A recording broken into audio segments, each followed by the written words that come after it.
ഇന്ന് ചെറിയൊരു get ready with me ആണ് കേട്ടോ. അപ്പോൾ ആദ്യം ഞാൻ മോയ്സ്ചറൈസർ ആണ് ഇടുന്നത്. അത് കഴിഞ്ഞിട്ട് ഇതേ ഒരു സെറം അപ്ലൈ ചെയ്ത് കൊടുക്കുന്നുണ്ട്. അതെല്ലാം കഴിഞ്ഞിട്ട് ഇതേ പിന്നെ നമ്മുടെ മെയിൻ സാധനം സൺസ്ക്രീൻ ആണ് കേട്ടോ. അങ്ങനെ സൺസ്ക്രീൻ ഇട്ടു കേട്ടോ. ഞാൻ സാധാരണ ഇങ്ങനെ എപ്പോഴും ഇതേപോലെ തന്നെയാണ് ഒരുങ്ങാറ്. അല്ലാതെ ഫൗണ്ടേഷനും കാര്യങ്ങളൊന്നും അങ്ങനെ എപ്പോഴും ഇടാറില്ല. കാരണം എനിക്ക് അതിന് ഭയങ്കര മടിയാണ്. അതുകൊണ്ടാണ് ഞാൻ ഇടാത്തത് കേട്ടോ. ലിപ്സ്റ്റിക് ഇട്ടു, പിന്നെ ഞാൻ മസ്കാര ഇട്ടു. ഇത്രേ ഉള്ളൂ കേട്ടോ. ഇന്ന് എൻവയോൺമെന്റ് ഡേ അല്ലേ. അപ്പോൾ തനക്കുട്ടിക്ക് ഇന്ന് കുറച്ച് വർക്ക് ചെയ്യണ്ട. അപ്പോൾ അതിന് കുറച്ച് സാധനം വാങ്ങാൻ വേണ്ടി പുറത്തു കേട്ടോ ഞങ്ങൾ. അങ്ങനെ ഒരുങ്ങുന്നതിനിടയ്ക്കാണ് ഇത് ഒരാൾ ഇവിടെ ഭയങ്കര സ്നേഹപ്രകടനം കേട്ടോ. അങ്ങനെ അതെല്ലാം കഴിഞ്ഞ് ഞാനിതേ മുടി കെട്ടുകയാണ്. മുടി ഞാൻ ചുമ്മാ ഒരു ബണ്ണ് എടുത്തിട്ട് ഇങ്ങനെ കെട്ടി വെക്കുന്നുള്ളൂ കേട്ടോ. ഇത്രയ്ക്കുള്ള എൻ്റെ ലുക്ക്. ഒരുപാട് പേരെൻ്റെ അടുത്ത് പറയുമായിരുന്നു ചേച്ചി ഗെറ്റ് റെഡി വിത്ത് മീ ചെയ്യണം എന്നുള്ളത്. അപ്പോൾ ഇതാണ് എൻ്റെ ഫൈനൽ ലുക്ക് കേട്ടോ. തനക്കുട്ടി ഇത് ഏതോ ഒരു ഇംഗ്ലീഷ് പാട്ടിന് ഇങ്ങനെ ഡാൻസ് ചെയ്യാട്ടോ. അപ്പോൾ ഞാനാണെങ്കിലും അവൾ ഡാൻസ് കണ്ട് ഇങ്ങനെ നോക്കിയിരിക്കുകയാണ്. അപ്പോൾ അതേ ചിങ്കു എന്തോ തിരയാട്ടോ. അതിൻ്റെ ഇടയ്ക്ക് ഇവിടെ ഡാൻസ് എല്ലാം മാറി വേറെ ടൈപ്പ് പരിപാടികളൊക്കെ കേട്ടോ. അങ്ങനെ ഞങ്ങളിത് വീട്ടിൽ നിന്ന് ഇറങ്ങി.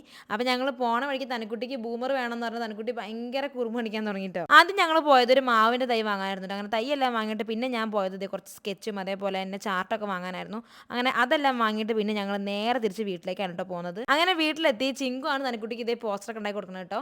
അങ്ങനെ അവൻ നല്ല പോലെ വരയ്ക്കും കേട്ടോ ചിങ്കു. അങ്ങനെ അതെല്ലാം കഴിഞ്ഞ് അച്ഛനും മോളും കൂടെ ഇതേ പ്ലാന്റ് വെച്ചു. അങ്ങനെ ഇതൊക്കെയാണ് നമ്മുടെ പരിപാടികൾ ഇന്നത്തെ കേട്ടോ. അപ്പോൾ ഈ ഒരു വീഡിയോ എത്രയേ ഉള്ളൂ. അടുത്തൊരു വീഡിയോ ആയിട്ട് വീണ്ടും കാണാം. ബൈ.